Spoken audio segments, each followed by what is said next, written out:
Hello everyone, आज हम बात करने जा रहे हैं ऐसे टॉपिक के बारे में जो शायद बहुत इम्पॉर्टेंट रोल प्ले करता है हमारी लाइफ और हमारी हेल्थ में, लेकिन शायद हमने उसको प्रायोरिटी लिस्ट में काफ़ी नीचे रखा हुआ है। जी हाँ, हम बात करने जा रहे हैं नींद के बारे में, स्लीप पैटर्न्स के बारे में। जैसे कि हम जानते हैं कि आज की दुनिया में बच्चे, बूढ़े, बुजुर्ग और जवान सब ज़रूरी अपना फ़ोन पे लगे हैं, सुबह लगे हैं, शाम को लगे हैं। तो शायद हमने अपनी हेल्थ को उस तरीके से कभी प्रायोरिटाइज नहीं किया जिस तरीके से हमें करना चाहिए। फोन्स को रात को यूज़ करना आम जिंदगी में शायद हम सबके लिए बड़ा इजी एक ऑप्शन हो गया है। जैसे ही हम लेटते हैं, अपने बिस्तर पे जाते हैं, तो हमें लगता है कि there is nobody to disturb us, और हम अपना फ़ोन का स्क्रीन स्क्रॉल करना शुरू हो जाते हैं। 1 रील, 2 रील, 3 रील, और करते करते पता नहीं चलता कि कब आधा घंटा निकल गया, कब 1 घंटा निकल गया। यही हाल बच्चों का है, यही हाल बुजुर्गों का है। इसी तरह से जैसे आजकल नेटफ्लिक्स है या और सीरीज़ चैनल हैं, बहुत सारा क्रेज़ है हम सबको, क्योंकि ये एक एडिक्टिव पैटर्न है। जो हम एक चीज़ देखते हैं तो उसकी इतनी इच्छा होती है कि ये दोबारा देखें। ठीक है, हम देख लेते हैं इग्नोर करते हुए कि शायद हम अपनी स्लीप को इग्नोर कर रहे हैं। दिमाग नींद मांग रहा है लेकिन आप सोना नहीं चाह रहे हैं, क्योंकि आपका इतना इंटरेस्ट डेवलप हो गया है उस चीज़ के अंदर कि आपको दिल करता है कि ये पहले कंप्लीट कर ले, सो तो हम बाद में लेंगे। बहुत सारे लोगों को ऐसा लगता है कि 4 से 5 घंटे की नींद सफिशिएंट है, इट्स सफिशिएंट इनफ हमारे को दिनचर्या चलाने के लिए, और किसी तरीके से वो चीज़ों को मैनेज भी कर लेते हैं। सुबह उठते हैं, अपना लाइफस्टाइल मैनेज करते हैं, अपना डेली रूटीन पूरा होता है और वो उस चीज़ को मैनेज कर लेते हैं। लेकिन शायद हम ये नहीं जानते कि जितना इम्पोर्टेंट हमारा डेली मील्स में अपने आप को न्यूट्रिशन देना है, जितना ज़रूरी हमारे को अपनी लाइफस्टाइल में एक्सरसाइज करना है, उतना ही ज़रूरी है आपको अपना स्लीप हाइजीन मेंटेन करना। अब स्लीप के बारे में मैं आपको थोड़ी सी इन्फॉर्मेशन दूंगी कि किस तरीके से यह हमारे को इफ़ेक्ट करती है।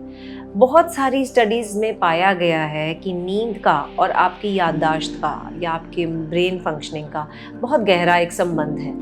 बहुत बारी जो लोग अच्छे से नहीं सो पाते हैं, उनके अंदर मेमोरी, कॉग्निशंस में डिक्लाइन पाया गया। 40% of learning gets affected if we can't have a good sufficient sleep. जी हाँ, 40% का फ़र्क पड़ता है अगर आप अच्छे से नहीं सो पा रहे हैं तो।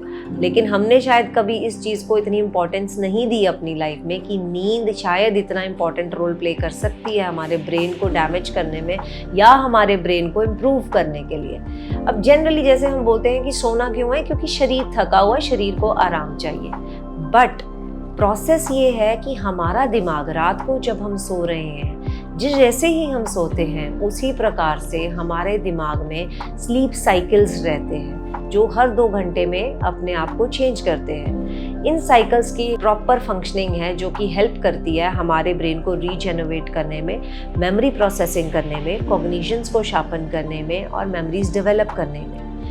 पहले 3 साइकिल जो हैं, जो हम साइंटिफिक लैंग्वेज में अगर जानने की कोशिश करें तो इसको नॉन REM स्लीप बोला जाता है। इन 3 स्टेजेस में, जो कि नॉन REM स्टेजेस हैं, इसमें हमारा ब्रेन अपने आप को प्रिपेयर करता है नई इंफॉर्मेशन कलेक्ट करके मेमोरी में बदलने में। इसके बाद हमारी आती है REM स्लीप। इस स्लीप में आपको बहुत सारे ड्रीम्स आते हैं। तो जनरली अगर आप देखें या सोचें तो जनरली हम जो जानते हैं, लोग कहते हैं सुबह सवेरे सपने आए, वो इसीलिए क्योंकि वो टाइम होता है जब आपकी REM स्लीप पैटर्न चल रहा होता है। सो जिन लोगों में नींद की कमी रहती है या इनसफिशिएंट स्लीप है या डिस्टर्ब्ड स्लीप है, उन लोगों की जो मेमोरी है या कॉग्निशंस हैं या ब्रेन की फंक्शनिंग कैपेसिटी है, वो थोड़ी सी मेमोरी वाइज लो होनी शुरू हो जाती है। उन लोगों को दिक्कत आती है नई चीज़ों को याद करने में, क्योंकि आपका ब्रेन जो भी नई चीज़ है उसको रजिस्टर नहीं कर पाता है।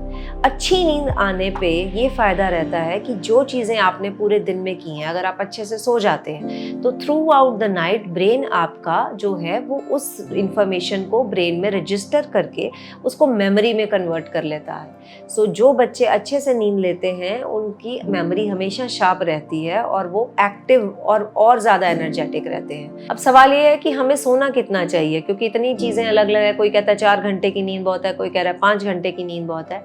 नींद हमारी एज के अनुसार जो बोली जाती है, साइंटिफिक वे से जो एक्सप्लेन किया गया है, जो 2 साल तक के बच्चे की जो नींद है वो 12 से 15 घंटे की नींद होनी चाहिए। 3 से 5 साल के बच्चे को 10 से 13 घंटे की नींद चाहिए। 6 से 17 साल के बच्चे को 8 से 10 घंटे की नींद चाहिए रहती है और 18 से ऊपर के लोगों को भी लगभग 8 से 9 घंटे की नींद चाहिए रहती है। जी हाँ, शायद हम भूल गए हैं कि नींद इतनी इम्पॉर्टेंट है और हम भूल चुके हैं कि हमें अच्छे से अपने आप को सुलाना है ताकि हमारी बॉडी, हमारा माइंड अच्छे से काम कर सके। क्योंकि अगर आप अपने आप को देखें, अपने आसपास देखें, तो मुझे नहीं लगता कि हम लोग अपने आप को 5 से 6 घंटे से ज़्यादा की नींद देते हैं। क्योंकि लाइफ के जो सबसे ज़्यादा काम आपको लगते हैं कि ये दिन में नहीं हुए, मैं अपने आप को समय नहीं दे पाया, आज मैंने ये वीडियो नहीं देखी, आज मैंने ये मूवी नहीं देखी, तो हम सब आराम से रात के 10 बजे से 12-1 बजे तक टीवी लगाकर या अपने आप को वीडियोस में बिजी कर रहे हैं, जो कि सबसे ज़्यादा नुकसानदायक चीज़ है। So please everybody, this information is for you guys so that you can understand how important it is to have a good sleep and have a healthy mind so that you can have a beautiful life ahead. Thank you so much. Have this information and spread this information as much as you can.